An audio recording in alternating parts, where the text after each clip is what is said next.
नमस्कार, आप सभी का स्वागत विचार विमर्श में। मैं हूं मुकुल शर्मा। विचार विमर्श में आपके लिए हर सप्ताह एक ऐसा विषय हम लेकर आते हैं जो कि ना सिर्फ अभी सामयिक भी है और उसके जरिए आपको पूरी जानकारी मिलती है।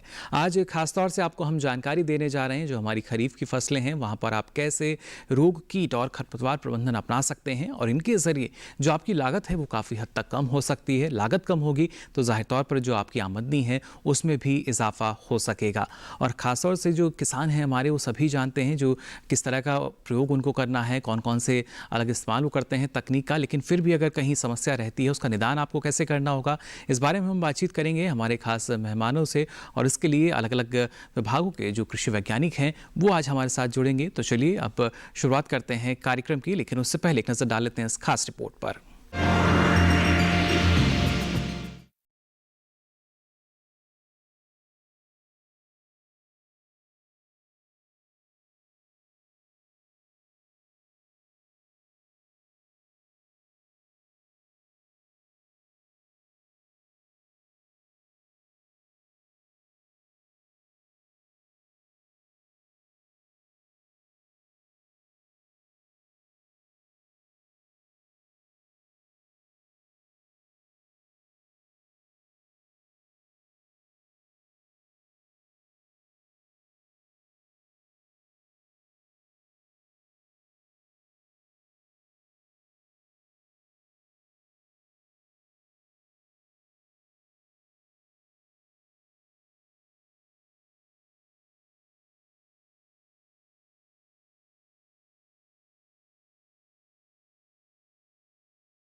तो ये रिपोर्ट आपने देखी और जाना कई तरह के रोग, कीट और खरपतवार जो हैं वो हमारी प्रमुख फसलों में रहते हैं।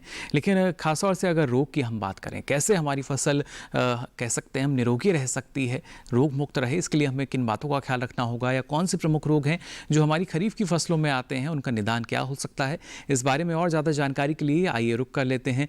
भारतीय कृषि अनुसंधान संस्थान के प्रधान वैज्ञानिक डॉक्टर वी के वनवाल जी हमारे साथ जुड़ चुके हैं। डॉक्टर वनवाल, बहुत बहुत स्वागत आपका। थैंक यू, धन्यवाद जी। सबसे पहले यहाँ डॉक्टर साहब आपसे हम जानना चाहेंगे, जब खरीफ की हम बात करते हैं तो धान को इसमें प्रमुखता में गिना जाता है।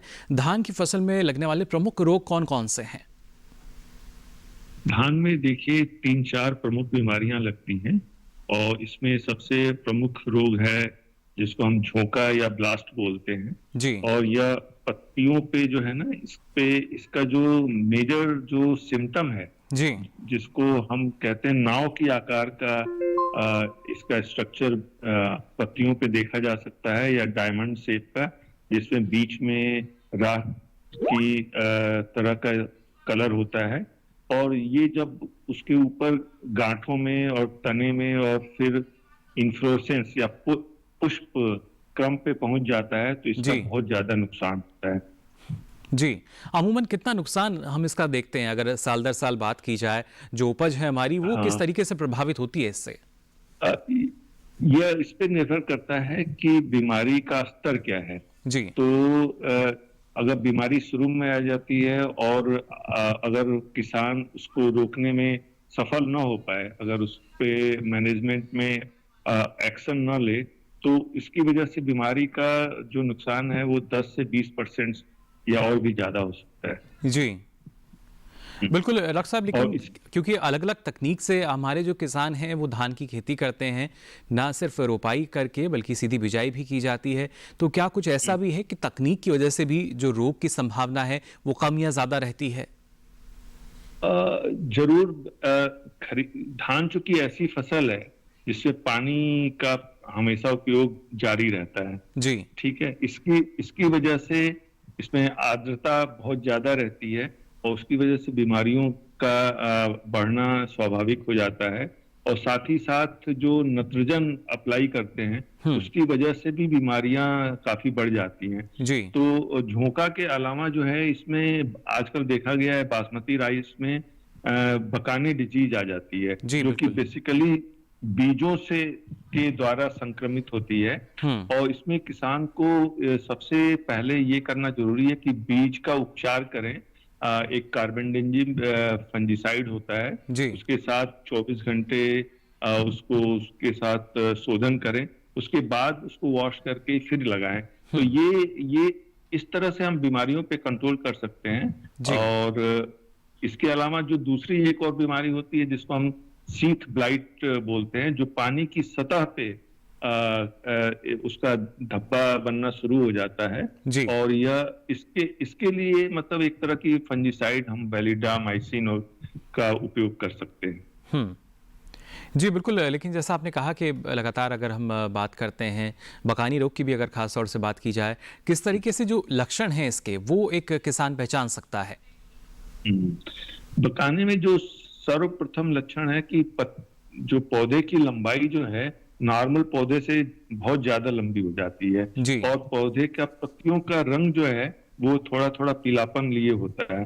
तो ये सबसे इसका प्रमुख लक्षण है।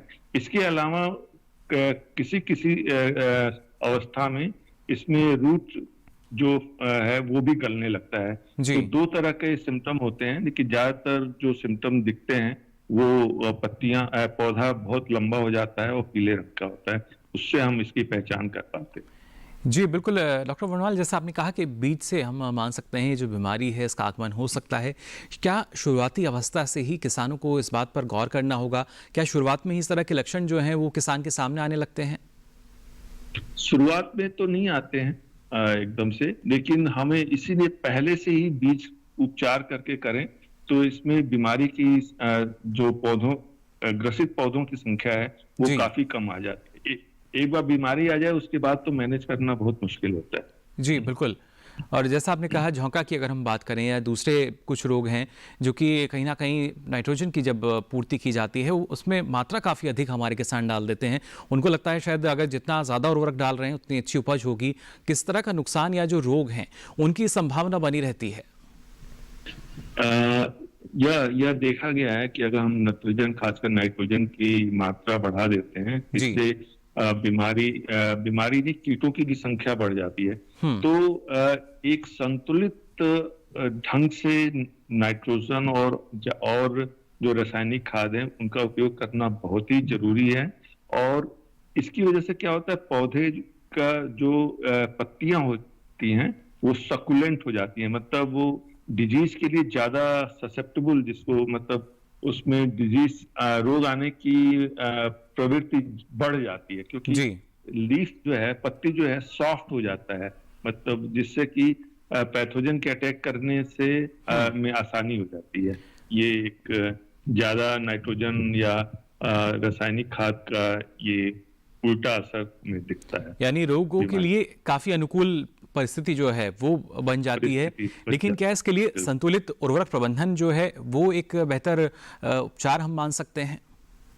बिल्कुल बिल्कुल, बहुत जरूरी है, क्योंकि उससे एक तो हम उसका जो एनवायरनमेंट है, माइक्रो एनवायरनमेंट, उसको भी हम मेंटेन करने में सहायता मिलती है। बिल्कुल जी बिल्कुल। इसके साथ साथ ये तो बात हुई डॉक्टर साहब धान की जिसमें प्रमुख रोग आते हैं, लेकिन इनके निदान के लिए क्या ये सही है जो किसान हैं बिना जानकारी के कभी कभी जो रसायन है उनका इस्तेमाल करने लगते हैं? ना सिर्फ जो उर्वरक है वो ज़्यादा मात्रा में डालते हैं, लेकिन कुछ एक ऐसे रसायन हैं जिनका इस्तेमाल वो करने लगते हैं, ये कहाँ तक सही है? बिल्कुल, जानकारी के अभाव में कई बार क्या है, किसान बहुत ज्यादा मात्रा में रासायनिक दवाओं का इस्तेमाल करते हैं और उसकी वजह से उसकी क्वालिटी पे भी फर्क पड़ जाता है। जैसे बासमती राइस में ट्राईसाइक्लोजॉल का जो है बहुत ही जब हम उनको एक्सपोर्ट करते हैं जी। तो उसकी वजह से एक्सपोर्ट पे काफी निगेटिव या प्रभाव पड़ता है। मतलब हम एक्सपोर्ट नहीं कर पाते हैं अगर ट्राइसाइक्लोजाल की मात्रा जो है धान के उसमें या राइस में पहुंच जाती है एक निश्चित मात्रा से ज्यादा। जी। तो हमें इसका प्रयोग उसी वक्त करना चाहिए जब बीमारी जो है पत्ती की अवस्था में, पौधा जो है पत्ती की अवस्था में हो, जब फूल निकलने लगे, इन्फ्लोरेसेंस निकलने लगे, उस वक्त हमें रासायनिक दवाओं का प्रयोग कम से कम या नहीं करना चाहिए। ये जी। बहुत जरूरी है जी, बिल्कुल, ये जिससे काफ़ी कि हम आवश्यकता। हाँ। जी। लेकिन फ़िलहाल की भी अगर बात की जाए, क्योंकि अभी जिन खेतों में धान लगी हुई है, खड़ी हुई है, वहाँ पर और किस तरह की सावधानी हमारे जो किसान हैं, उनको रखनी होगी, जिससे कि जो रोग मुक्त उनकी फसल रहे? देखिए, इस ज्यादातर केसों में अगर रोपाई ठीक से हुई है, पौधों का जो संख्या है, उनके बीच की दूरी अगर ठीक है, जी। तो बीमारी होने के चांस वैसे ही कम हो जाते हैं। लेकिन उनको लगातार ध्यान देने की जरूरत है कि अगर पौधे के अंदर जैसे झोंका का सिम्टम दिखे या सीथ ब्लाइट का सिम्टम दिखे या बैक्टीरियल इंड्यूस जो है जी। बैक्टीरियल जनित जो हिंदी में बोलते हैं झुलसा रोग जी, तो बिल्कुल। वो दिखे तो उसके लिए हमें काफी सावधानी की जरूरत है। बीमारी दिखने पे ही हम रासायनिक दवा का प्रयोग करें, अन्यथा उसको प्रयोग करने की जरूरत नहीं। जी, बिल्कुल।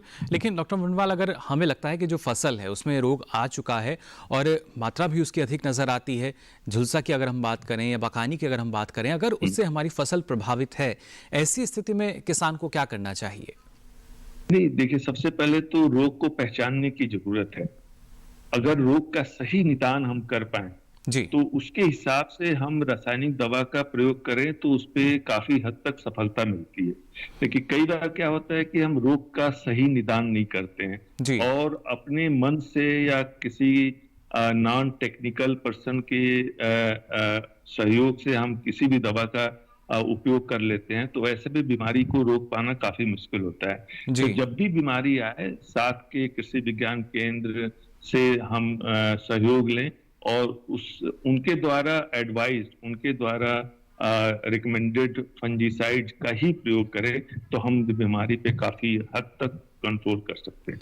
जी, बिल्कुल। डॉक्टर साहब, ये तो हमने जाना धान के बारे में, लेकिन अगर हमारी जो तिलहनी फसलों में अगर हम बात करते हैं, सोयाबीन जिसे दलहनी फसलों में भी गिना जाता है, इस फसल में कौन से प्रमुख रोग लगने की संभावना रहती है, फिलहाल का जो मौसम चल रहा है इसको देखते हुए? देखिए, सोयाबीन तो ज्यादातर उसका जो रीजन है वो मध्य जी। प्रदेश में काफी हद तक ये ग्रो किया जाता है। इसमें वैसे तो कई फफूंद जनित रोग आते हैं जैसे कॉलर रॉट है, रूट रॉट है, लेकिन इसके अलावा या कभी कभी रस्ट का भी प्रकोप होता है। लेकिन इसमें सबसे अधिक जो गंभीर समस्या है जी। वो है विषाणु जनित रोग, जिसमें पौधे की पत्तियां पीली पड़ जाती हैं और ये इसको एक विषाणु जो है वो एक सफेद मक्खी द्वारा ये इस विषाणु का संक्रमण एक पौधे से दूसरे पौधे में होता है। जी। तो ये बहुत जरूरी है कि हम इस सफेद मक्खी का नियंत्रण अच्छी तरह से करें, जिसकी वजह से ये जो पीली मोज़ेक डिजीज आ जाती है इसको हम काफी हद तक कंट्रोल कर सकते हैं। जी, बिल्कुल। इसके साथ-साथ अगर बात की जाए सब्ज़ी फसलों की, वहाँ भी जो किसान हैं, उनको लगातार समस्याएँ रहती हैं। कई तरह के जो रोग हैं, वो किसानों के सामने एक बड़ी परेशानी का सबब बन के खड़े हो जाते हैं। कौन-कौन सी प्रमुख सब्ज़ी फसलों के रोगों की अगर बात की जाए, वहाँ पर हमारे जो किसान हैं, उनके निदान हम कर सकते हैं? हाँ, देखिए, इस समय जो सब्जियों में मेन जो फसल है, खीरा, लौकी, काशीफल या ये लोबिया, इस तरह के जो काफी पौधे लगे हुए हैं, जी। इनमें मेन जो प्रॉब्लम आती है, पानी की निकासी अगर ना हो ठीक से तो बहुत सारे जो बीमारी है जैसे डैम्पिंग ऑफ हो जाता है, जी। विल्ट आ जाती है। ये सब बीमारियां जो हैं काफी पानी के प्रॉपर निकास के न होने से होती है। तो इसको रोकने के लिए सबसे अच्छा उपाय तो ये है कि हम मेड़ बना के इन पौधों को लगाएं, जिससे कि पानी का जो जड़ गलन की समस्या है उससे हम काफी हद तक बच सकते हैं इस सीजन में। जी। इसके अलावा जो बीमारी आ जाए तो हम उपयुक्त रासायनिक दवा का बीमारी को निदान करके हम उसका समाधान कर सकते हैं। जी, ज़ाहिर तौर पर डॉक्टर मान, लेकिन लगातार हमारे जो वैज्ञानिक हैं वो शोध अनुसंधान करते हैं और कोशिश की जाती है कि अगर कोई रोग लगातार आ रहा है तो एक नई किस्म ईजाद की जा सके जिससे रोग की समस्या हम कह सकें हमेशा के लिए ख़त्म हो। अगर हम खासतौर से इन फसलों की बात करते हैं और कौन कौन सी ऐसी नई किस्में ईजाद की गई हैं? देखिए, बहुत सारी किस्में जो हैं भारतीय कृषि अनुसंधान संस्थान ने जो कि रेजिस्टेंट हैं डिजीजेस के अगेंस्ट, जैसे भिंडी है, भिंडी में एक DB65 है जो दिल्ली रीजन के लिए येलो मोजेक डिजीज के लिए काफी उसमें प्रकोप नहीं आता है। तो इसी तरह से अन्य फसलों में भी रेजिस्टेंट वैरायटीज यहाँ से विकसित की गई हैं और यहाँ पे एक एटिक सेंटर है, वहां से किसान कंसल्ट कर सकते हैं और उनको बहुत सारी बीमारियों से प्रतिरोधी वैरायटी जो हैं विभिन्न सब्जियों के और फसलों के मिल सकते हैं। जी बिल्कुल, यानी हमें उन बातों का ख्याल रखना होगा, तमाम वो सावधानी अपनानी होगी और कोशिश करनी होगी कि जो हम फसलें ले रहे हैं उनमें किस तरह का रोग ना आए। इसके लिए जो नई किस्में ईजाद की गई हैं उनका चयन हम करें। फिलहाल डॉक्टर वनवाल, आपका बहुत बहुत शुक्रिया इस तमाम जानकारी के लिए। थैंक यू, धन्यवाद। जी, तो यहाँ पर देखिए डॉक्टर वनवाल हमें बता रहे थे किस तरीके से हम अपनी फसलों को रोग मुक्त रख सकते हैं और इसके ज़रिए भी जो हमारी लागत है वो काफ़ी हद तक बच सकेगी और हमारा मुनाफा बढ़ सकेगा। फिलहाल विचार विमर्श में यहाँ वक्त हो चला एक छोटे से ब्रेक का। आप बने रहिए दूरदर्शन किसान पर। ये कामयाबी है अन्नदाता की, ये कहानी है खेत और खलिहानों की। कैसे करें अपने पशुओं की देखभाल, जानिए गांव-गांव के किसानों का हाल। देखिए गांव किसान सोमवार से शुक्रवार दोपहर 12:05 पर। बीमारियों से कैसे बचेगी फसल, मवेशियों की मुश्किलों का क्या है हल, कहां से लाएं बीज, कितनी लगेगी खाद, किसानों के हर फोन का विशेषज्ञ देंगे जवाब। देखिए हेलो किसान लाइव सोमवार से शुक्रवार शाम 6 बजे।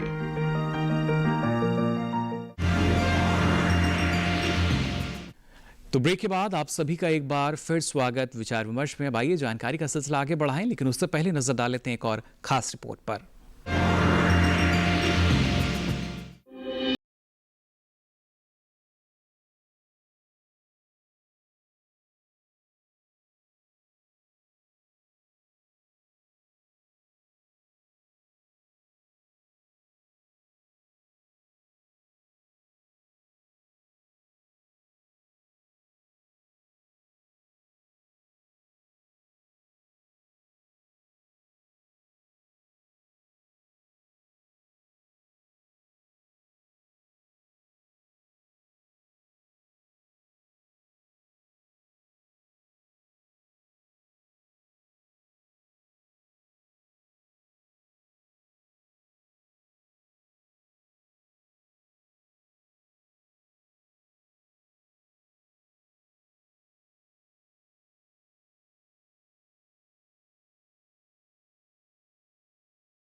तो जाना आपने खरपतवार जो है एक बड़ी समस्या है और इसकी रोकथाम के लिए हमें क्या कुछ करना चाहिए, क्योंकि जो किसान हैं वो अलग अलग उपाय तो करते हैं लेकिन समस्या कभी कभी जस की तस बनी रहती है। खरीफ की फसलों में खरपतवार प्रबंधन आप कैसे कर सकते हैं, इस बारे में ज़्यादा जानकारी के लिए आइए रुख कर लेते हैं भारतीय कृषि अनुसंधान संस्थान में सस्य विज्ञान संभाग के प्रधान वैज्ञानिक डॉक्टर राज सिंह हमारे साथ जुड़ चुके हैं। डॉक्टर राज, बहुत बहुत स्वागत आपका विचार विमर्श में।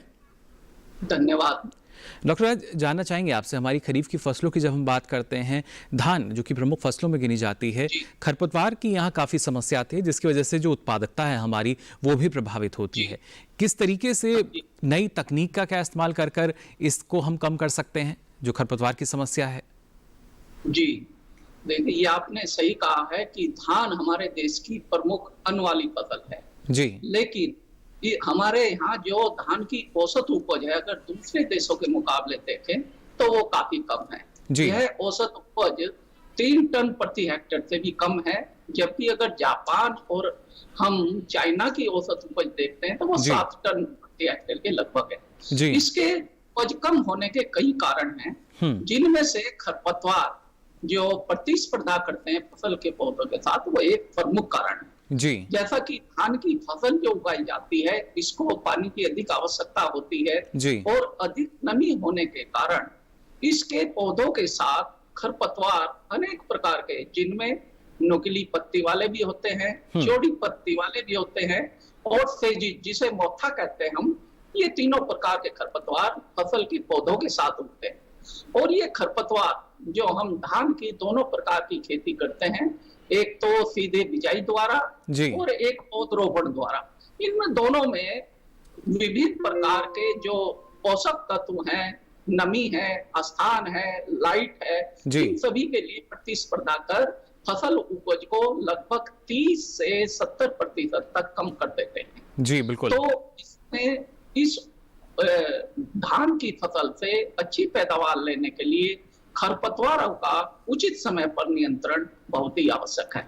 जी बिल्कुल डॉक्टर राज, जैसे आपने कहा कि उचित समय पर इनका जो नियंत्रण है या प्रबंधन है वो करना बेहद ज़रूरी है, लेकिन अगर हम बात करते हैं रोपाई के कितने दिन बाद से ही जो एक प्रतिस्पर्धा है प्रमुख फसल के साथ वो खरपतवार की शुरू हो जाती है, और कैसे इसकी पहचान करके जो हमारे किसान हैं वो समस्या का निदान ढूंढ सकते हैं? जी, ये सही बात है कि किसान भाइयों को खरपतवार नियंत्रण के लिए और अधिक ध्यान देना चाहिए। और खरपतवार नियंत्रण के लिए आवश्यक है कि अगर एक कहावत है कि precaution is better than cure, यानी कि सावधानी इलाज से अच्छा है। जी। अगर किसान भाई कुछ सावधानी बरते, जैसे खेत की अच्छी तरीके से तैयारी करें, उसमें खरपतवार ना हो, तथा जो हम बीज या पौध लगाते हैं वो ऐसे बीज होना चाहिए जिसमें खरपतवार के बीज ना मिश्रित हो, तथा जो हम सिंचाई का पानी देते हैं, क्योंकि खरपतवारों के जो बीज एक जगह से दूसरी जगह पर जाते हैं, वो सिंचाई का पानी भी एक प्रमुख स्रोत होता है। और इस पानी के साथ खरपतवार के बीज बह के एक स्थान से दूसरे स्थान पे आ जाते हैं। यह तय जरूरी है कि खेत के जब हम पानी देते हैं, जिन नालियों द्वारा देते हैं, उन नालियों की अच्छी तरीके से सफाई करनी चाहिए, खेत की अच्छी प्रकार से सफाई हो, तथा जो हम खाद, जो ज्यादातर किसान भाई जो गोबर की खाद डालते हैं, वो अगर कच्ची खाद होगी तो उसमें जो खरपतवार के बीज आते हैं वो जब खेत में आते हैं तो वो बिना अपनी अंकुरण क्षमता खोए हुए फिर उग आते हैं। तो जरूरी है कि जो गोबर की खाद जो भी डाले या कंपोस्ट खाद डाले, वो अच्छी प्रकार से सड़ी होनी चाहिए। तो अगर किसान भाई ये कुछ सावधानी बरते तो खरपतवारों का 30 से 35% तक नियंत्रण स्वयं ऐसे ही कर सकते हैं। और एक इसमें आवश्यक है कि जब हम पौध लगाने के लिए खेत तैयार करते हैं या सीधी बुआई के लिए जो खेत तैयार करते हैं, अगर उसमें एक स्टेल सीड बेड मेथड, यानी कि जब हम फसल को लगाते हैं या पौध लगाते हैं उससे पहले जो खरपतवारों का एक फ्लश जो आ जाता है उसको नष्ट कर दें, तो इसी विधि द्वारा 25 से 30% तक खरपतवारों को धान की फसल में आसानी से नियंत्रित किया जा सकता है।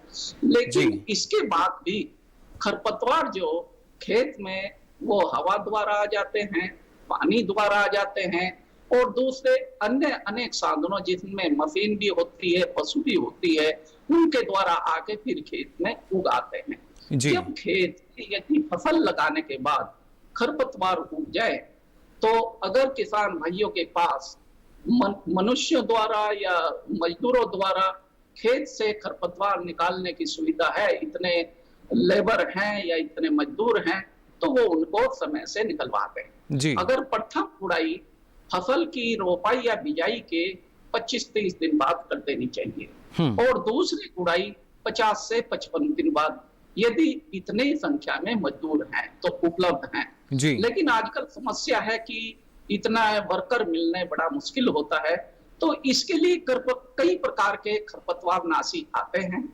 इन खरपतवार नाशियों को हम खरपतवार उगने से पहले प्रयोग कर सकते हैं और खरपतवार उगने के बाद भी प्रयोग कर सकते हैं जी। तो जो खरपतवार उगने से पहले जो खरपतवार नाशी है, इनमें मुख्य रूप से एक खरपतवार नाशी है जिसका नाम है प्रीटलाक्लोर जी। इसकी ये बहुत ही अच्छा खरपतवार नाशी है और इसकी लगभग आधा किलो मात्रा जो एक्टिव इंग्रेडिएंट में है, इसकी अगर आधा किलो मात्रा लगभग 300-400 लीटर पानी में बुआई के या पौध रोपाई के 2 से 3 दिन बाद तक, उससे पहले ही समान रूप से छिड़काव कर दे तो फसल के साथ जो खरपतवार आते हैं उनको काफी हद तक नियंत्रित किया जा सकता है। जी डॉक्टर राज, लेकिन क्या छिड़काव के दौरान भी कुछ और ऐसी सावधानी है जो किसानों को अपनानी होगी?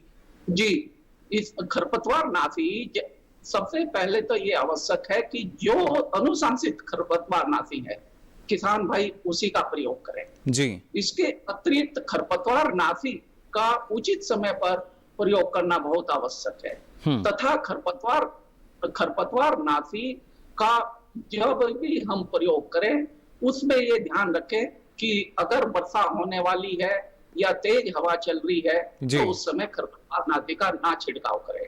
और एक और ध्यान रखने की बात है कि जब भी खरपतवार नाशी किसान भाई खेत में प्रयोग करें, क्योंकि किसान जितने भी खरपतवार नाशी हैं ये सारे जहरीले होते हैं, इनका टॉक्सिक इफेक्ट हो सकता है। तो जो भी प्रिकॉशनरी मेजर्स हैं या जो सावधानी रखनी, जैसे ग्लव्स पहनने हैं या आंखों पे स्पेक्स लगाने हैं या मास्क लगाना है, इनको जरूर लगाकर आज के समय में काफी जरूरी है तमाम सावधानियां। अक्सर हमारे जो किसान हैं वो अलग अलग तकनीक का इस्तेमाल करते हैं और धान की जब बात की जाती है तो माना जाता है जब सीधी बिजाई इसकी हम करते हैं वहां पर ज्यादा समस्या रहती है खरपतवार की।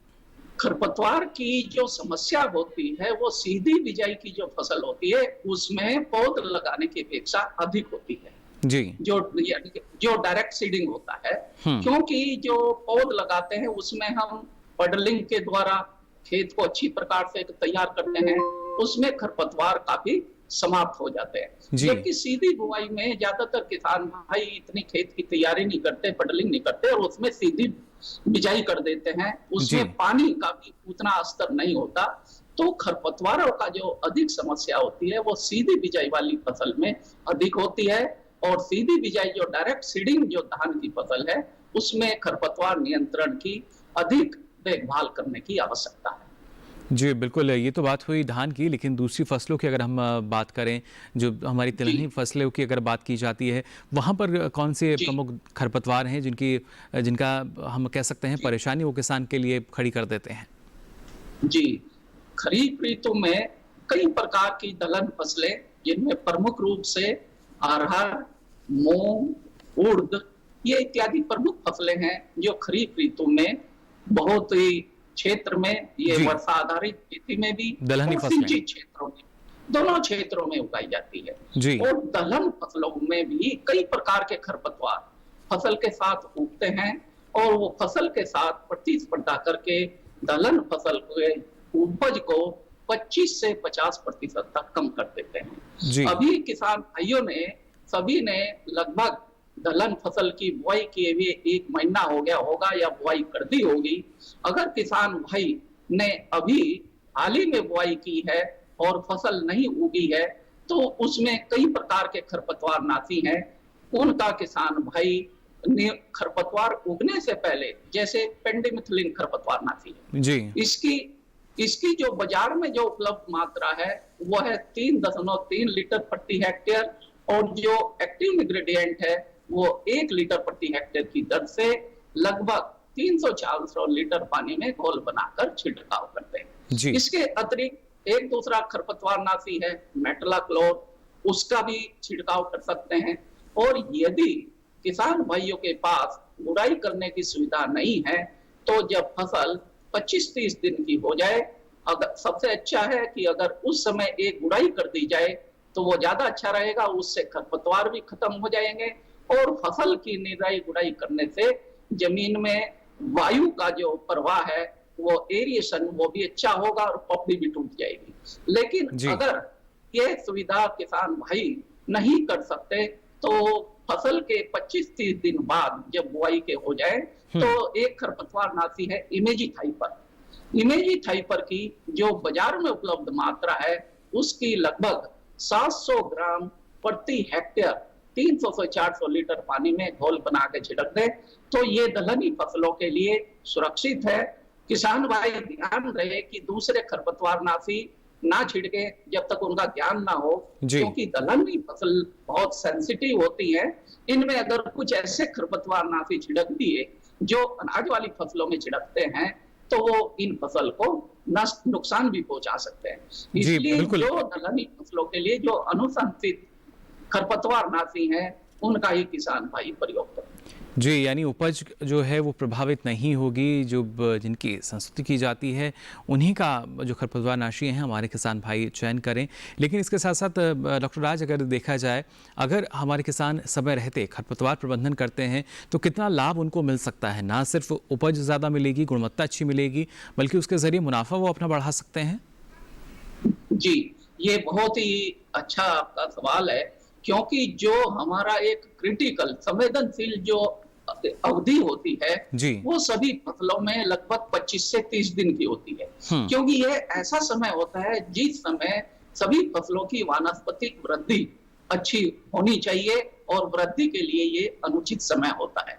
यदि इस समय फसल के पौधों की प्रतिस्पर्धा खरपतवार के पौधों के साथ होगी तो निश्चित रूप से फसल के पौधों की वृद्धि प्रभावित होगी। अतः आवश्यक है कि फसल की बुआई के 25 से 30 दिन तक जो अवधि है इस समय फसल खरपतवारों से मुक्त होनी चाहिए, क्योंकि बाद में फसल के पौधे बड़े हो जाते हैं और उनमें खरपतवारों के साथ प्रतिस्पर्धा करने की क्षमता आ जाती है, इसलिए फसल को कम नुकसान होता है। लेकिन 25 से 30 दिन तक बुआई के ये समय बहुत ही संवेदनशील होता है, इस समय खरपतवारों से फसल मुक्त रहनी चाहिए। जी बिल्कुल डॉक्टर राज, लेकिन माना जाता है कि इसके लिए सबसे बेहतर जो है वो निराई गुड़ाई है, और इसके साथ साथ आप बाजार में क्योंकि खरपतवार नाशी भी उपलब्ध रहते हैं तो कब जाकर या एक विकल्प के तौर पर जो खरपतवार नाशी है क्या उसका आखिर में चयन करें किसान? जी हाँ, ये बहुत ही अच्छी आपने बात कही है, क्योंकि जहां तक संभव हो सके अगर किसान भाई निराई गुड़ाई द्वारा खरपतवारों को नष्ट कर सकते हैं या निकाल सकते हैं, समय से निकाल सकते हैं, तो ये बहुत ही अच्छी बात है। लेकिन आजकल जैसे कि इतनी सुविधा नहीं है, मजदूरों की समस्या है या किसान के जो परिवार के सदस्य हैं वे दूसरे कामों में लगे रहते हैं, और इस कारण यदि फसल में खरपतवारों का नियंत्रण नहीं होता तो फसल को निश्चित रूप से नुकसान होगा। अतः उस नुकसान से बचने के लिए बाद में जो एक हमारे पास जो चयन रह जाता है या ऑप्शन रह जाता है वो खरपतवार नाशी का रह जाता है। लेकिन जहां तक संभव है, अगर संभव हो सके तो खरपतवारों को निराई गुड़ाई या उचित सावधानी रख के अगर उनका प्रकोप कम किया जाए तो उससे किसानों की लागत भी कम होगी और फसल में किसी तरह का दूसरा उसके जो प्रभाव है, विपरीत प्रभाव उसका पड़ने की आशंका नहीं रहेगी।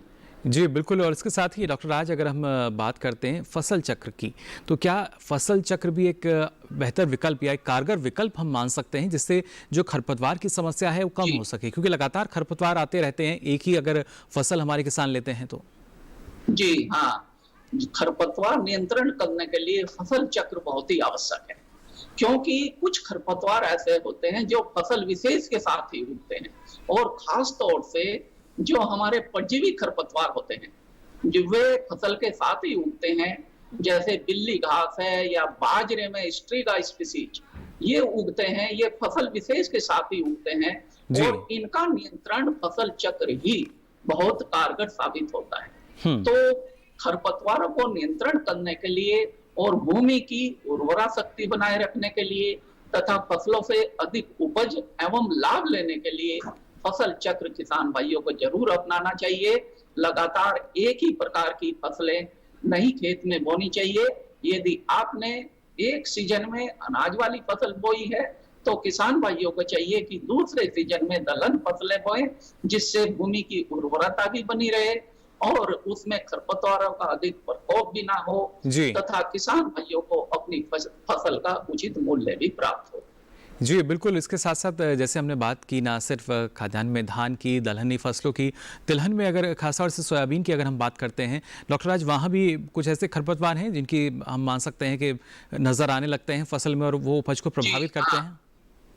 इस सीजन में जो प्रमुख रूप से जो तिलहन फसलें उगाई जाती हैं उनमें सोयाबीन प्रमुख है, तिल, सूरजमुखी इत्यादि तिलहन फसलें हैं जो उगाई जाती हैं और इन फसलों में भी खरपतवारों का प्रकोप बहुत अधिक होता है, क्योंकि सभी फसलों में खरपतवार का प्रकोप इसलिए होता है कि वर्षा का सीजन है, नमी अधिक रहती है। जब खेत में नमी अधिक रहती है तो खरपतवार के जितने बीज जमीन में पड़े रहते हैं वो अधिक से अधिक उग जाते हैं, तथा वर्षा जल के साथ या सिंचाई के पानी के साथ खरपतवार के बीज एक स्थान से दूसरे स्थान पर आकर खेत में उनका अधिक प्रकोप बढ़ जाता है। इसलिए तिलहन फसलों में भी अच्छी पैदावार लेने के लिए, क्योंकि जैसा देखा गया है कि सोयाबीन में खरपतवारों की प्रतिस्पर्धा द्वारा 30 से 75% तक उपज कम हो जाती है। इसी प्रकार की फसल इसमें काफी नुकसान होता है, तो इन फसलों से भी समय से खरपतवार नियंत्रण करना बहुत ही आवश्यक है। जहां तक सवाल खरपतवार का है, जैसा पहले भी बताया, यदि किसान भाइयों के पास निराई गुड़ाई की सुविधा है तो किसान भाई उसमें समय से निराई गुड़ाई कर सकते हैं। पहली निराई गुड़ाई फसल की बुआई के 25 से 30 दिन बाद जरूर कर दें और दूसरी गुड़ाई यदि खरपतवारों का प्रकोप दिखाई दे तो 45 से 50 दिन बाद अगर दूसरी गुड़ाई करते हैं तो खरपतवारों से ये फसलें मुक्त रहती है। इसके अलावा यदि किसान भाइयों के पास इतनी व्यवस्था नहीं है कि वो निराई गुड़ाई कर सकें तो इसमें कई प्रकार के खरपतवार नाशी आते हैं जिनको किसान भाई प्रयोग करके खरपतवारों का नियंत्रण कर सकते हैं। इनमें मुख्य रूप से मेटलाक्लोर है, इसकी 1 किलोग्राम मात्रा एक्टिव इंग्रेडिएंट की प्रति हेक्टेयर की दर से छिड़काव कर सकते हैं। यह बुआई के 2 से 3 दिन बाद तक छिड़काव करें। मेट्राब्यूजिन खरपतवार नाशी है, इसके भी लगभग आधा किलोग्राम मात्रा एक्टिव इंग्रेडिएंट की प्रति हेक्टेयर की दर से छिड़काव कर सकते हैं। इसके बाद यदि किसान भाइयों के पास निराई गुड़ाई करने की सुविधा नहीं है तो इसमें क्यूजालोफॉप या इमेजिथाइपर इन खरपतवार नाशी की लगभग 700 से 800 ग्राम मात्रा प्रति लीटर पानी में घोल बनाकर इनका छिड़काव कर सकते हैं और 1 हेक्टेयर के लिए 300 से 400 लीटर पानी की आवश्यकता होती है। यानी तमाम हम कह सकते हैं कारगर उपाय हैं जिनके जरिए जो हमारी फसल है वो खरपतवारों से मुक्त हो सकती है। और शुरुआत में ही जैसा डॉक्टर राज ने कहा कि लगभग 25 दिन बाद से ही जो अगर हमारे किसान निराई गुड़ाई करें तो ये समस्या ज़्यादा बढ़ेगी नहीं। और उसके बाद भी अगर आपको लगता है कि समस्या बढ़ रही है, खरपतवार ज़्यादा हैं, तो आप जो खरपतवार नाशी हैं जो कि जिनकी संस्तुति हमारे लगातार जो कृषि वैज्ञानिक हैं वो करते हैं, आप उनका इस्तेमाल कर सकते हैं, उनका चयन आप कर सकते हैं, लेकिन उनके छिड़काव में भी आपको सावधानी बरतनी होगी। और उसके साथ साथ जो फसल चक्र है वो अपनाना सबसे महत्वपूर्ण, जिसके जरिए आप खरपतवार की समस्या को काफ़ी हद तक कम कर सकते हैं। फिलहाल डॉक्टर राज, आपका बहुत बहुत शुक्रिया इस तमाम जानकारी के लिए। तो यहाँ डॉक्टर राज हमें बता रहे थे कि जो हमारी खरीफ की फसलें हैं, फिर चाहे वो खाद्यान्न की हम फसलें की बात करें, दलहनी फसलें हों या तिलहनी फसलें, कैसे आप अपनी फसल को खरपतवार मुक्त कर सकते हैं, जो आपका खेत है उसमें खरपतवार ना हो। और उसके लिए आपको किस तरह की सावधानी अपनानी होगी जिससे और भी ज़्यादा आमदनी आपकी बढ़ सके। उपज अगर ज़्यादा होगी तो ज़ाहिर तौर पर आपकी जो आय है उसमें भी वृद्धि हो सकेगी। लगातार आज आपको विचार विमर्श में हम बता रहे हैं जो हमारी खरीफ की फसलें हैं वहाँ पर आप किस तरीके से रोग, कीट और खरपतवार प्रबंधन कर सकते हैं। जानकारी का सिलसिला आगे भी जारी रहेगा, लेकिन यहाँ रुक रहे हैं एक छोटे से ब्रेक के लिए। जानकारी जो किसानों के लिए हो लाभकारी, समस्याओं पर पड़ेगा समाधान भारी, कृषि की हर बात का ख्याल, कब कैसे की जाए बेहतर देखभाल। जानिए विशेषज्ञों के साथ, देखिए खेत खलिहान, सोमवार से शुक्रवार सुबह 7 बजे डीडी किसान पर।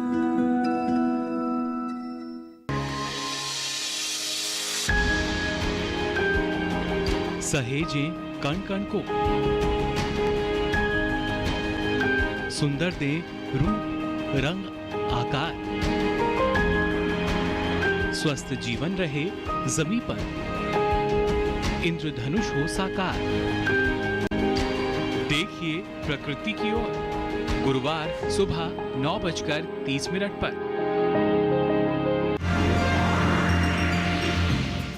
ब्रेक के बाद आप सभी का एक बार फिर स्वागत। विचार विमर्श में लगातार हम बात कर रहे हैं खरीफ की फसलों में रोग, खरपतवार और कीट प्रबंधन हम कैसे कर सकते हैं। अभी तक आपने जाना ब्रेक पे जाने से पहले खरपतवार प्रबंधन और रोग प्रबंधन के बारे में भी। अब आइए बात करते हैं कीट प्रबंधन हम कैसे कर सकते हैं, यानी जो कीटों से नुकसान होता है उसकी रोकथाम या उसको हम कम कैसे कर सकते हैं। इस बारे में ज़्यादा जानकारी के लिए हमारे साथ पूसा संस्थान से प्रधान वैज्ञानिक डॉक्टर सुभाष चंद्र जुड़ चुके हैं। डॉक्टर सुभाष चंद्र, बहुत बहुत स्वागत आपका विचार विमर्श में। सबसे पहले डॉक्टर साहब आपसे हम जानना चाहेंगे, जब खरीफ की फसलों की हम बात कर रहे हैं, रोग जो है वो काफ़ी आते हैं, खरपतवार भी आते हैं, लेकिन कीट एक ऐसी समस्या है जिसमें किसान की काफ़ी लागत चली जाती है। कितना महत्वपूर्ण है कि किसान जो है कीट प्रबंधन को समझें, अपनाएं और अपनी लागत को ना सिर्फ कम करें बल्कि अपनी आमदनी को बढ़ा सकें। तो जैसा कि आपने बताया कि कीट जो है हमारी फसलों में काफी नुकसान करते हैं और उनका प्रबंधन जरूरी हो जाता है अच्छी उपज लेने के लिए। लेकिन किसान भाई, आजकल हम इनके प्रबंधन के लिए सिर्फ कीटनाशियों की बात नहीं करते, क्योंकि किसान भाई समझते हैं कि कीटनाशी से ही इनका प्रबंधन किया जा सकता है। आजकल हम समेकित कीट प्रबंधन की बात करते हैं, तो जिससे समेकित कीट प्रबंधन अपनाने से खर्चा भी कम होता है और सही समय पे कीटों का नियंत्रण हो जाता है और पर्यावरण भी सुरक्षित रहता है। बिल्कुल डॉक्टर सुभाष, लेकिन जो किसान है उनको लगता है सिर्फ कीटनाशी से ही एक नियंत्रण जो है वो हम कर सकते हैं, लेकिन जो आपने यहाँ बताया कि समेकित कीट प्रबंधन जो है उसे हम अपनाना होगा, किस तरीके से अलग है जब हम कीटनाशकों का छिड़काव करते हैं और जब हम समेकित कीट प्रबंधन की बात करते हैं? तो समेकित कीट प्रबंधन मीन्स जो अलग अलग तरीके हैं उनसे हम कीड़ों का नियंत्रण करने की कोशिश करते हैं कि जैसे आप सही बीज का चयन करें, कुछ किस्में प्रतिरोधी होती हैं, उसमें कीड़े और बीमारी कम आते हैं, लेकिन खैर अभी तो वो उसमें निकल चुका है। लेकिन ऐसा है कि दूसरे भी है कि आप लगातार हमेशा कीड़े जो हैं वो फसल पे नहीं रहते, दूसरी फसलों से आते हैं, तो लगातार उस पर नजर रखनी चाहिए। और एक दो कीड़े तो कहीं कहीं होते भी हैं तो उनसे उतना नुकसान नहीं होता, लेकिन लगातार निगरानी करते रहेंगे तो पता लगेगा कि कितनी संख्या, क्योंकि कीड़ों का नुकसान जो संख्या पे आधारित होता है। तो इसलिए लगातार अपनी फसल की निगरानी करें, खाद पानी का सही प्रयोग करें। मीन्स जैसे धान की बात करें तो यूरिया का किसान भाई बहुत ज्यादा प्रयोग करते हैं, तो उससे बचें, क्योंकि उससे और कीड़े और बीमारी का प्रकोप अधिक बढ़ता है। धान के खेतों को लगातार पानी से भर के ना रखें, उसमें भी कीड़े और बीमारी का प्रकोप बढ़ता है। जी, कौन से प्रमुख कीट धान की फसल में डॉक्टर साहब अमूमन हमें नजर आते हैं और कैसे उनकी रोकथाम हम करें फिर अगर समस्या सामने है तो? जैसे कि अभी जो समय चल रहा है उसमें एक तो पत्ता लपेटक कीट है जो पत्तियों को के हरे पदार्थ को खा जाते हैं, उनको नुकसान करते हैं और उसमें एक सुरंग सी बना देते हैं और अधिक प्रकोप की अवस्था में जो पत्तियां सफेद नजर आती है क्योंकि उनका हरा पदार्थ गायब हो चुका होता है। जी। दूसरा तना छेदक है जो तनों में घुस के उसकी सूंडियां जो हैं पौधों को काट देती हैं और जिससे आपके मृत केंद्र और जिसको हम डेड हार्ट कहते हैं और बाली आने के बाद सफेद वालियां नजर आती हैं, उसे हम तना छेदक कहते हैं। और एक बहुत ही खतरनाक कीड़ा है जो रस चूसने वाला, जिसको हम भूरा फुदका या ब्राउन बीपीएच या ब्राउन प्लांट हॉपर कहते हैं। वो तने पे रहता है, रस चूसता है और किसान भाइयों को उसका पता तब चलता है जब बहुत ज्यादा नुकसान हो गया होता है, इसलिए उस पर नजर रखना बहुत बहुत जरूरी है। तो ये 3 मुख्य कीट हैं इसमें जो फसल को नुकसान कर सकते हैं। जी बिल्कुल, काफी नुकसान इनकी वजह से होता है। जी डॉक्टर साहब, तो इनका जो आप नियंत्रण की बात, एक तो इन पे नजर रखें जी, आप देखते रहें जैसे आप उसके नजर रखने के लिए हम लगातार फसल की निगरानी करते रहे, खेत के बीच में मेढ़ों पे 4-5 जगह उनको पौधों को देखते रहे, या फिर आप फिरोमोन ट्रैप आता है जो तना छेदक के लिए हम प्रयोग कर सकते हैं, इसको स्कर्पुल्योर के नाम से। उसको अगर 1 एकड़ में 2 लगा देंगे तो उसमें नर पतंगे आके फंसते हैं, तो उसमें पता लगेगा कि आना शुरू हो गया है। और फुदका जो है ज्यादातर सितंबर के महीने से आना शुरू होता है और फिर अक्टूबर नवंबर में इसकी संख्या बढ़ते बहुत नुकसान करता है। तो तने पे रहता है तो किसान भाई तने पे जरूर नजर रखें। और हमारे ऐसा है कि सिर्फ हमारे फसलों पे सिर्फ नुकसान करने वाले कीड़े ही नहीं होते, बहुत से मित्र जीव भी होते हैं। तो किसान भैया उनकी पहचान करना भी बड़ा जरूरी है, जैसे मकड़ियां हैं, जी। कई व्रिंग हैं। और जब उसमें अगर आप नियंत्रण कर रहे हो तो कम से कम कुछ जगह ऐसी छोड़ दें, जैसे मकड़ी के जाले हैं या मेढ़ों के आसपास, जहां आप जो कीटनाशी का प्रयोग ना करें तो उससे वो बचे रहते हैं। और जैसे ही कीटनाशी का प्रभाव कम होता है फिर फसल पे आ जाते हैं। तो यानी ये जरूरी जैसे नहीं कि कीटों को देखते ही हम किसी भी कीटनाशी का छिड़काव करने लगे। जो मित्र कीट हैं, जो प्राकृतिक रूप से जो दूसरे कीट हैं, शत्रु कीट जिन्हें हम कहते हैं, उनको भी वो नष्ट कर सकते हैं और लागत इसके जरिए भी हमारी किसान की बच सकेगी। और जब धान की हमने अभी बात की डॉक्टर साहब, अगर अरहर की बात करते हैं, दूसरी दलहनी जो हमारी फसलें हैं उनकी अगर बात की जाए, वहां पर कौन सी प्रमुख कीटों की समस्या रहती है? जैसे अरहर या दूसरी दलहनी फसलें हैं, इसमें रस चूसने वाले कीड़े आते हैं, जैसे सफेद मक्खी है, जैसे मूंग में या अरहर में। और दूसरे तेला होता है जिसको जैसिड बोलते हैं, वो भी रस चूसने वाले होते हैं, हरे रंग के होते हैं। और एक फिर जो फली छेदक, जो अरहर में एक फली छेदक आता है, वो भी बहुत नुकसान करता है। और एक मारूका एक कीड़ा, बहुत खतरनाक कीड़ा है जो इसमें आता है और वो जाला बना देता है, पत्तियों को आपस में मिला के उसमें जाला बना, उसका नियंत्रण करना बड़ा मुश्किल हो जाता है। तो किसान भाइयों को चाहिए कि पहले ही, जैसे ही जाला बनने से पहले उसका नियंत्रण की कोशिश करें। और फली छेदक के लिए जैसे आप जो फली छेदक, जो चने वाला फली छेदक होता है वही अरहर में आता है, तो उसके लिए आप फिरोमोन ट्रैप, हेलील्योर का प्रयोग कर सकते हैं 8 से 10 प्रति एकड़। और जो आप रासायनिक, तो आप जो जैविक कीटनाशी उन पे प्रयोग पे बल देना चाहिए। जैसे आप नीम के बीज का अर्क, जिसको हम नीम सीड कर्नल एक्सट्रैक्ट कहते हैं, 5% उसका प्रयोग कर देंगे शुरू में, तो आगे कीड़ों का प्रकोप कम हो जाता है। बिल्कुल। और इसी प्रकार बीटी जो बैसिलस, जो एक बैक्टीरिया है, बीटी का प्रयोग कर सकते हैं 2 ग्राम प्रति लीटर। तो बहुत से जो फली छेदक है या दूसरे जो पत्ते खाने वाले कीड़े, उनका तो नीम और बीटी का प्रयोग जरूर करना चाहिए, कि इससे जो आपके मित्र जीव है उनको नुकसान नहीं होता है। जी बिल्कुल डॉक्टर साहब, अगर हम सोयाबीन की बात करते हैं, इसकी भी गिनती प्रमुख फसलों में की जाती है खरीफ की। सोयाबीन की फसल के लिए कौन से प्रमुख कीट हैं, उनका निदान हम कैसे कर सकते हैं? सोयाबीन की फसल में जैसे अभी तो आपको मैंने जो रस चूसने वाले कीड़े होते हैं, सफेद मक्खी है और जो जैसिड है, और एक इसमें आता है जो पत्तों को छलनी कर देता है, जो स्पोडोप्टेरा, तंबाकू की इल्ली, वो बहुत नुकसान करता है। जी। तो किसान भाइयों को चाहिए कि उस तंबाकू की इल्ली के पे नजर रखें। और जो एक्चुअली ये कीट जो है वो झुंडों में अंडे देता है, तो झुंड में अंडे देगा तो उसकी इल्लियां, जो शुरुआत में इल्लियां जो है वो झुंडों में होती हैं। तो किसान भाई को अगर खेत में घूमते हुए किन्हीं पौधों पे उनकी झुंड नजर आए तो उनको निकाल के मिट्टी में गाड़ दें, उससे काफी नुकसान होने से बच जाता है। और इसके लिए भी आप जैसे नीम सीड कर्नल एक्सट्रैक्ट या बीटी या दूसरे कीटनाशी जैसे एमामेक्टिन बेंजोएट 1 ग्राम प्रति 2 लीटर या इंडोक्साकार्ब 1 ग्राम प्रति लीटर और अन्य कीटनाशियों का प्रयोग कर सकते हैं। जी बिल्कुल, यानी हम मान सकते हैं कि जो कीटनाशी है, जैविक कीटनाशियों पे बल दे शुरू में, जब संख्या कम होती है तो कीटों का प्रकोप होने से बढ़ जाता है। और दूसरे जो कीटनाशी, रासायनिक कीटनाशियों का प्रयोग तभी करें जब संख्या बढ़ने लगे, तो निगरानी रखना बड़ा जरूरी। उसके लिए भी आप सोयाबीन में भी आप फिरोमोन ट्रैप का प्रयोग कर सकते हैं, स्पोडोल्योर। जी बिल्कुल, स्पोडोल्योर इसका नाम होता है। और स्पोडोल्योर 8 से 10 प्रति एकड़ लगा देंगे तो उसकी जो बहुत से नर पतंगे जो है फिरोमोन ट्रैप में आके फंस जाते हैं, जिससे उनका प्रजनन रुक जाता है और संख्या कम हो जाती है। जी बिल्कुल डॉक्टर साहब, लेकिन जैसे हम आर्थिक क्षति स्तर की बात करते हैं, अगर कीट ज्यादा पत्ती पर हमें नजर आ रहे हैं, तब हम रासायनिक कीटनाशी जो है उसका इस्तेमाल करें, उसके बारे में कुछ जानकारी देना चाहेंगे आप?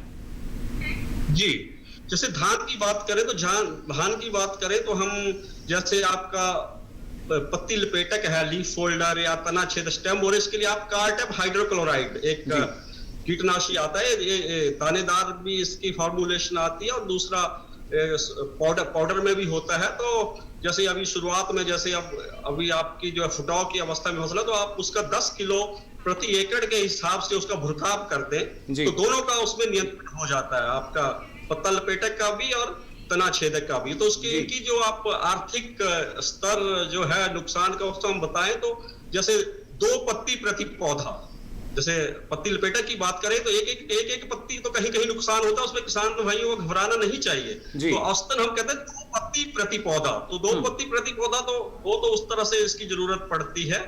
और जो आपका तना छेदक है उसके लिए 10% इस अवस्था में अभी उसमें जो डेड हार्ट या मृत केंद्र बनते हैं तो 10% या उससे भी ज्यादा फसल सहन कर जाती है, क्योंकि ये फुटाव वाली फसलें हैं। तो शुरू की अवस्था में अगर कीट थोड़ा नुकसान भी कर जाते हैं तो वो ये फसलें अपनी ज्यादा फुटाव के कारण उनका उस नुकसान का भरपाव कर जाती है। जी बिल्कुल। और खास तौर से जो सब्जी फसलें हैं, जी सब्जी फसलों की अगर हम बात करें जी, जैसे 1 ग्राम प्रति 3 लीटर पानी और 60 मिलीलीटर प्रति एकड़ के हिसाब से उसका भी प्रयोग कर सकते हैं। और दूसरों के लिए जो बीपीएच है, जो रस चूसने वाला कीट है, इसके लिए आप इमिडाक्लोप्रिड 1 मिलीलीटर प्रति 2 से 3 लीटर पानी का प्रयोग कर सकते हैं। और एक ग्लैमर कीटनाशी आता है जिसमें इथिप्रोल प्लस इमिडाक्लोप्रिड होता है, उसका 1 ग्राम प्रति 4 लीटर के हिसाब से बहुत ही प्रभावी रहता है इसके लिए। लेकिन इसके लिए आप ये ध्यान रखना होगा कि जो छिड़काव है तने की तरफ किया जाए, तने की तरफ करेंगे तो ज्यादा प्रभावी होगा, क्योंकि पत्तों पे कई बार किसान भाई पत्तों पे कर देते हैं और कहते हैं कि हमें कोई फायदा नहीं हुआ। तो क्योंकि तने पे बेसिकली रहता है, तो अगर डायरेक्ट हिट करेगा तो ज्यादा कीटनाशी के प्रयोग से ज्यादा फायदा मिलेगा। जी साथ ही डॉक्टर सुभाष जानना चाहेंगे आपसे, जो हमारी सब्जी फसलें हैं जो अभी किसानों ने लगाई हुई हैं, वहां पर कौन से कीटों की समस्या आ सकती है? अभी जैसे भिंडी है, जैसे भिंडी या लेडी फिंगर जिसको कहते हैं, इसमें भिंडी में अभी रस चूसने वाले कीड़े या सफेद मक्खी है। सफेद मक्खी कई किस्मों में सफेद मक्खी जो वायरस डिजीज है येलो मोज़ेक, उसको भी फैलाता है, तो बहुत से पत्ते पीले पीले नजर आते हैं। तो इसका नियंत्रण करना काफी जरूरी हो जाता है। और रस चूसने वाला कीड़ा जैसिड तेला है, वो नुकसान करता है। और फिर फ्रूट बोरर जिसको फल छेदक कहते हैं, वो भी काफी नुकसान करता है। तो सफेद मक्खी के लिए किसान भाई नीम के तेल का प्रयोग कर सकते हैं। जो जैविक की बात करते हैं तो नीम के तेल का, जिसका 5 मिलीलीटर प्रति लीटर पानी के हिसाब से उसका छिड़काव कर सकते हैं। और अगर कीटनाशी यानी तमाम समस्याएं हैं, जो कीट हैं वो हमारे फसलों में आते हैं और उनका निदान ना सिर्फ कीटनाशी के रूप में हमारे किसान कर सकते हैं, बल्कि उससे पहले समेकित कीट प्रबंधन और आखिरी विकल्प के तौर पर आप रासायनिक कीटनाशी का चयन करें, जिससे आने वाले समय में जो आपकी लागत है वो भी कम हो और जो कीट की समस्या चली आ रही है उस पर भी आप नियंत्रण कर सकें। फिलहाल डॉक्टर सुभाष, आपका बहुत बहुत शुक्रिया इस तमाम जानकारी के लिए। धन्यवाद, नमस्कार।